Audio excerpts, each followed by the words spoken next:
That afternoon, on an ordinary working day in Seoul, the attention of both local and international media, usually scattered across various issues, suddenly converged on a single name when news broke that SUGA of BTS had officially terminated his collaboration with a music producer who had long been involved in several of his promotional music projects, confirmed not through a press release filled with formal language, but through an administrative notice sent to the media indicating that the partnership had been unilaterally cancelled by SUGA based on a personal decision, without lengthy explanation but supported by solid legal grounds. And from that point, the flow of public interest began to spread in multiple directions, starting with technical questions among music journalists and expanding into wider discussions within the BTS fan community as they attempted to understand the background behind such a move. And amid the many speculations emerging, not a single statement was released from the producer's side, which gave the impression that the termination process had proceeded in a professional manner without any overt conflict. But when, in an exclusive interview conducted by a prominent music outlet, SUGA briefly mentioned that he felt certain promotional approaches by the said party no longer aligned with the artistic values and musical integrity he upholds, the atmosphere seemed to settle, as that brief comment clarified that the decision had not stemmed from personal issues but from a professional standpoint evolving throughout his career, and following that statement, various responses began to appear gradually, especially from fans who believed that SUGA's move reflected a strong sense of maturity in maintaining the direction of his musical career in line with his principles, with many expressing their support not just through social media but also via more tangible forms, such as creating compilations of SUGA's high-value artistic works and sharing them as a form of appreciation for his courage to take a stand. And in the following days, the music industry remained largely unaffected as the termination did not impact any release schedules or projects planned by HYBE for the year, but it stood as a marker that SUGA continues to have full control over his creative journey, offering the public a clearer picture that artists who have long been active in the industry, especially from major groups like BTS, still retain the space to act independently without being trapped in compromises that go against their values. And from direct observations at the airport that day, as SUGA was seen wearing a casual all-black outfit while carrying a large bag toward the car awaiting him, there was no sign of pressure or hardship. Rather, he appeared calm and focused, walking leisurely amid the crowd without paying much attention to the cameras pointed at him, only occasionally nodding to staff who greeted him, and that alone suggested that every decision he had made recently was carefully thought out and far from impulsive. And it is from there that the narrative takes on a more human side, showing that in the life of a public figure, there is still room to quietly uphold one's principles without the need for press conferences or dramatic public clarifications, and that sometimes the most composed actions become the strongest statements of who someone truly is when facing the complexities of a career and personal life. In the hours following his quiet appearance at the airport, the media cycle continued to process the implications of SUGA's contract cancellation. Yet instead of turning the event into a source of controversy or sensational headlines, most outlets chose to focus on the measured tone of the artist's decision, with many analysts and observers noting how rare it was for a figure of SUGA's stature to disengage from a longtime collaborator with such calm professionalism. And as reports clarified that the producer in question had previously played a supportive role in international distribution efforts, especially during the early phases of SUGA's solo promotional activities, the narrative that unfolded was less about disagreement and more about creative divergence, something that naturally occurs in any maturing artistic relationship, and this perspective was further reinforced when HYBE issued a brief follow-up statement emphasizing that while the agency respects all professional relationships, each artist under its management holds the autonomy to determine the direction of their individual creative paths. A comment that was received positively by fans who interpreted it as a sign of institutional support for SUGA's independence. And by the late afternoon, various online fan communities had begun translating and sharing the original administrative announcement, not for the purpose of creating controversy, but rather as a gesture of transparency to ensure that fellow ARMY around the world could access accurate information. And this act of collective interpretation and dissemination highlighted once again the unique relationship between SUGA and his global audience. One grounded not in spectacle but in mutual respect and shared values. And later that evening, several fan accounts on social media platforms began to post compilations of past interviews where SUGA spoke about the importance of staying honest to one's beliefs in music, using those past reflections to contextualize the present decision. which in turn helped ease any confusion or concern that newer fans might have had. And as these clips and translated materials circulated widely, they shaped a calm yet unified message. That this change was not the result of friction but of artistic clarity, a step taken to preserve a personal standard rather than to sever a relationship out of emotional reaction. And throughout this process, Suga remained noticeably silent on his personal channels, refraining from adding any commentary, a silence that in itself communicated a deep confidence in letting the decision speak for itself without the need for additional justification or media handling. And as the evening progressed, several Korean music journalists published editorials praising the way the situation was handled, calling it a rare example of quiet decisiveness in an industry often overwhelmed by public relations tactics and online speculation. And one particular column even suggested that Suga's approach could serve as a model for how artists navigate structural changes in a respectful and self-assured manner, especially when transitioning away from long-standing partnerships. And at the same time, internal discussions within the music industry began to acknowledge the broader implication of such a move, namely the growing trend of top-tier Korean artists asserting more direct control over their output and promotional strategies, a shift that many see as a natural evolution following years of global exposure and experience in the Western market. And back at the BTS dorms, according to anonymous staff sources quoted in entertainment media, the mood was relaxed and undisturbed, with Suga reportedly spending most of the evening working alone in his studio as he often does, immersed in production rather than engaging in commentary or discussion about the events of the day. And as night fell over Seoul, there was a sense among those observing from a distance that the story had run its course not with drama, but with a kind of quiet resolution, a reminder that in the lives of artists who have spent years under the public eye, sometimes the most impactful changes happen not with loud declarations but with steady, deliberate steps taken in alignment with personal truth. The following morning began with relatively calm headlines across entertainment media outlets, with most focusing not on controversy but on the tone of Suga's independence and the maturity of his decision. A framing that signaled how the narrative had shifted from initial surprise to broader respect. And as daily schedules resumed in the entertainment world, there was minimal disruption linked to the contract termination,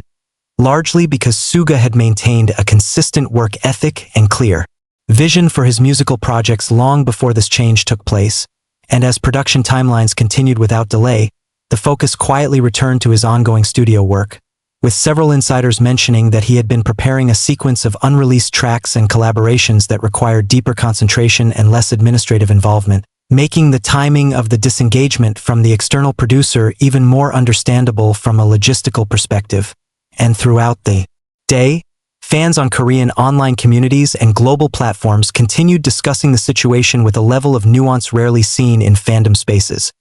appreciating the fact that their support could be expressed not only through trend hashtags but also through thoughtful reflections on why creative control matters to an artist like Suga, especially one known for his precision and intentionality in music production. And in several popular ARMY fan cafes, threads emerged analyzing the evolution of Suga's discography and how each phase reflected not just personal growth, but also shifts in team dynamics and collaborator roles, with many pointing out that this latest move aligned with what he had often mentioned in interviews about valuing sincerity and transparency over convenience. And as these discussions matured online, they spilled over into low-profile fan events and casual gatherings where music was played and fans quietly celebrated his journey with playlists curated to highlight tracks where his artistic identity stood most clearly on its own. And by the afternoon, the press seemed to shift away from the story entirely, marking it as resolved rather than sensational, with only a few industry-focused outlets continuing to track its implications for future collaboration trends in Korean music, suggesting that more artists may follow similar paths as global exposure raises expectations around personal agency and brand integrity. And at the same time, Suga was seen again in public, this time entering a low-key studio facility on the outskirts of the city, dressed simply in monochrome as always, carrying a small bag and accompanied by a single staff member, moving without security detail or public statement. And according to one bystander quoted in a lifestyle magazine's afternoon column, there was nothing unusual about his demeanor, calm, composed, and entirely immersed in the rhythm of his day,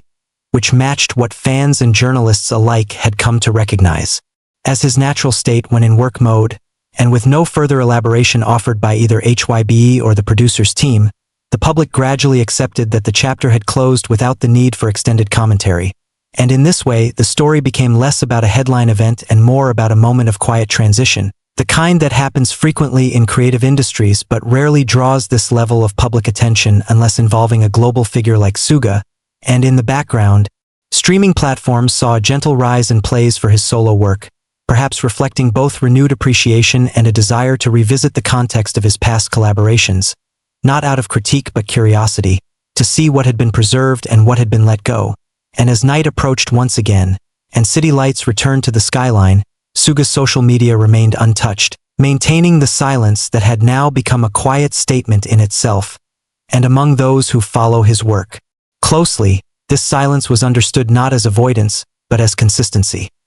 His usual preference to let the work speak first, and let actions carry meaning longer than words ever could, and in this atmosphere of stillness and reflection, the public seemed to acknowledge the kind of professionalism that doesn't announce itself loudly but moves with certainty, making space for evolution without demanding explanation, and that, perhaps more than anything, was what stayed in the minds of those observing from afar, that a decision made in alignment with one's own values does not always require defense or applause. Only presence, intention, and continuity. As the week progressed, and the initial buzz surrounding the contract cancellation naturally faded into the background of daily entertainment news, what remained was not a trail of controversy or confusion but a quiet reaffirmation of how SUGA chooses to shape his professional environment on his own terms.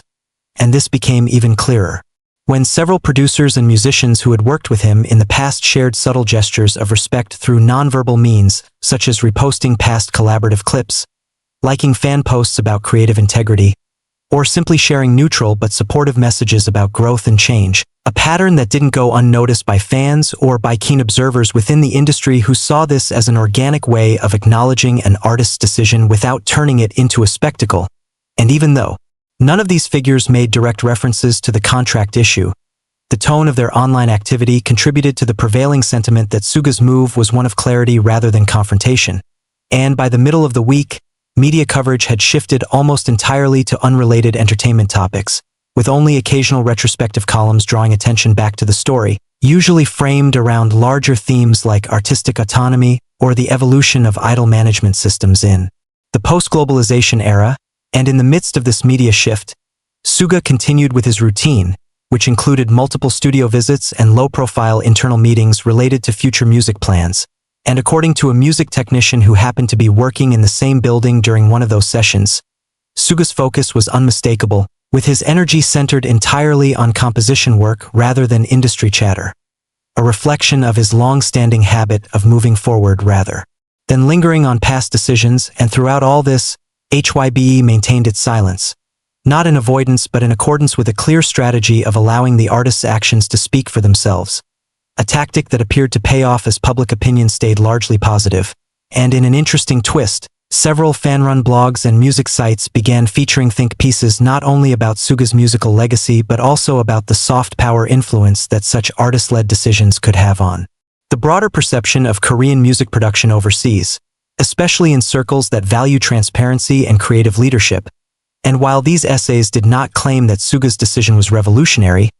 they did point out that it represented a quiet but meaningful shift in how industry professionals view the balance between collaboration and independence. And on social media, the tempo of fan discussion had slowed to a calm rhythm, with most posts now focusing on excitement for future releases rather than dissecting the events of the previous week, creating an atmosphere that was less reactive and more forward-looking. And among fan translators, playlists, and streaming goals, there was an unspoken consensus that this chapter had reached a natural conclusion, with the emphasis now returning to SUGA's artistry rather than his management choices. And during this time, a few select fans who happened to cross paths with SUGA in public spaces, such as cafes or parking areas near recording studios, shared brief, respectful observations noting his grounded presence, often alone or with a close assistant, dressed plainly, and wearing his familiar black mask and cap, carrying notebooks or sound equipment, and never in a rush or avoiding attention, simply existing in the same shared space with quiet composure. And those anecdotes, while rare, reinforced the image of someone who had not withdrawn from public life but who navigated it with intentional simplicity, maintaining a private life that was active yet not performative. And as weekend approached, Korean media outlets began preparing their usual roundup features. And though Suga's name still held a place on the list of notable entertainment moments of the week, the framing was consistent. Artist-led professionalism, a smooth transition, and the continuation of creative work without disruption, and this tone resonated well with fans and fellow professionals alike,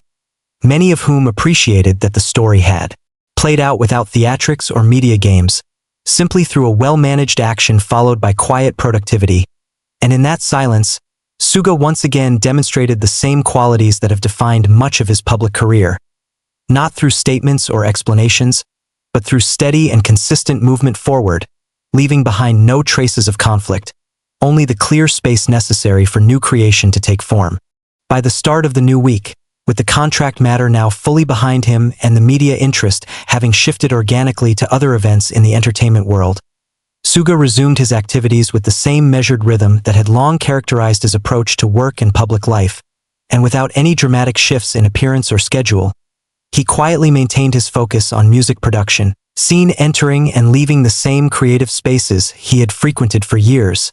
often alone, or accompanied only by trusted team members, continuing to refine the details of his ongoing projects without allowing external narratives to interfere with his process. And in this steady return to routine, what stood out most was the absence of any reactive behavior. No need for image correction, clarification interviews, or attempts to reshape public perception, as the initial decision had already been received with maturity and understanding. And as a result, Suga was free to re-enter the creative zone that mattered most to him, uninterrupted and fully present. And this became even more visible when reports surfaced that he had booked extended studio hours at a new facility located outside the city center. A quiet space often used by artists seeking solitude and acoustic control for final mixing, and according to individuals familiar with the location, Suga's sessions were notably private, with minimal logistical setup and no media presence, a choice that reflected his preference for keeping the music process entirely separate from the entertainment machine that often surrounds it. And during this time, ARMY's online focus subtly shifted to preparing for future releases, setting up streaming initiatives, and organizing digital archives of Suga's past works, including lesser-known collaborations and unreleased cuts shared during earlier live streams, creating a renewed sense of collective appreciation that had little to do with controversy and everything to do with artistic connection. And from an industry perspective, several independent music producers commented informally in professional circles about the elegance with which the matter had been handled, some even citing it as a case study in how to exit a partnership without disrupting momentum or damaging reputations. And this sentiment extended beyond Korea, as a few international collaborators quietly noted that Suga's clarity of direction had always been part of his working identity,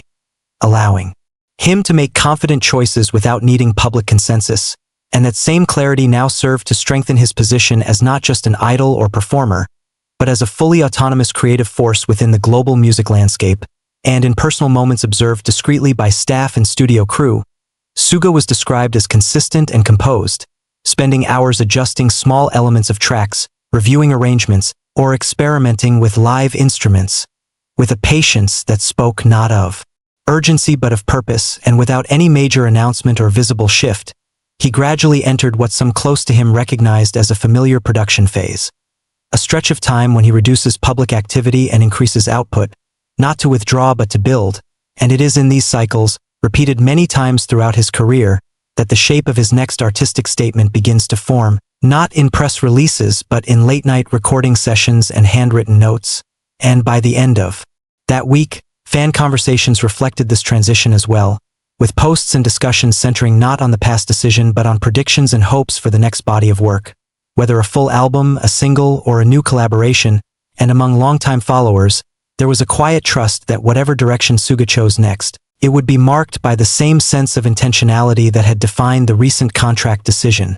And so, without fanfare or spectacle, the story came to its natural conclusion, not with a sudden twist or final revelation, but with a gentle return to process, where the true center of Suga's world has always been: the music, the work, and the ongoing quiet commitment to doing both on his own terms.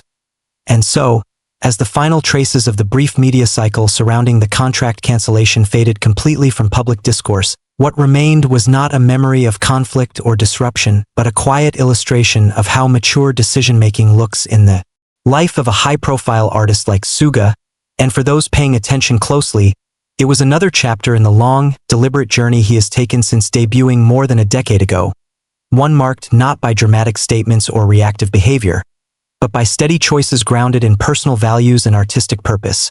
And in the days that followed, Suga continued to appear occasionally in and around familiar Seoul neighborhoods, sometimes stopping briefly at independent record shops, sometimes walking near studio complexes in the early evening, always maintaining the low profile he has long preferred. And while fans who spotted him kept their distance out of respect, their online posts conveyed admiration not only for his presence but also for the consistency of his path, describing a man who hasn't changed course in response to media attention but has continued forward in the same quiet, intentional manner that defines his work, and within fan communities, attention increasingly shifted to discussions about production aesthetics, lyrical themes, and instrumentation techniques in anticipation of future releases, with the memory of the contract termination now viewed as a simple logistical step, important at the time but no longer central to the narrative, and among music industry circles, the topic became part of a broader professional conversation around autonomy and structure, prompting behind-the-scenes discussions about the importance of aligning creative partnerships with long-term vision, and in this subtle ripple effect, Suga's decision, though made quietly, had contributed to a larger dialogue, one not fueled by drama or scandal but by example, and by the end of the month HYBE2 had long moved on to its other projects and announcements, never revisiting the issue, allowing Suga to exist, once again, purely in the present moment of his choosing, surrounded by music, movement, and the silence that protects focus. And for ARMY, this return to equilibrium felt familiar and reassuring, not because it promised answers but because it confirmed what they had long known. That Suga's decisions are never rushed, never reactive, and always in service of something deeper than appearances. And in the stillness that followed, one could sense that whatever was coming next, be it a new track, a live set, or an entirely different kind of collaboration, would carry the same authenticity that had guided this quiet episode, not needing headlines or interpretation, just time, process, and presence. And with that, the story resolved itself in the most natural way possible, as a moment of thoughtful change followed by quiet work, leaving no noise behind, only the soft, steady rhythm of an artist returning to his craft.